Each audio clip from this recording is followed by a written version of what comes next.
അമ്മ ആരോ ഒരാൾ ഇങ്ങോട്ട് നടന്നു വരുന്ന കാരക്കൂട്ടില് ബിജൂട്ടെ. അതാരാ മമ്മി കാരക്കൂട്ട്? ഓൻ ഗുണ്ടയാടാ. ഓനപ്പ എഴുന്നറിഞ്ഞ് വലിയ ഗുണ്ട. കാരക്കൂട്ടിൽ ബിജൂട്ടൻ. ഇതൊന്നെ ഇങ്ങനത്തെ കത്തി. വീശാൻ കത്തി മേടിക്കാൻ തൽക്കാലം പൈസയില്ല. പിന്നെ ഒരു കത്തി വേണല്ലോ എന്ന് വിചാരിച്ചിട്ട് തൽക്കാലം തേപ്പ് കത്തി എടുത്ത്. ഞാൻ ജയിലിൽ നിന്ന് ഇറങ്ങിയ കാര്യോ നാട്ടുകാരോട് പറഞ്ഞേക്ക്.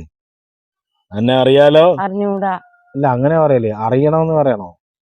എന്നാലല്ലേ ഇത് മുന്നോട്ട് പോണ്ടേ. എന്നാ അറിയൂ. ഇപ്പൊ ട്രാക്കിൽ കയറി. അപ്പൊ ഞാൻ പറഞ്ഞത്, അനക്കിത് സാക്ഷി പറയാം, എല്ലാത്തിനും ഞാൻ കൊന്നു കളയും. നിങ്ങളാരാന്ന് എനക്ക് മനസ്സിലായില്ല. ചെക്ക, കാരക്കൂട്ടലിന്റെ കത്തിക്ക് പണിയാക്കറ്.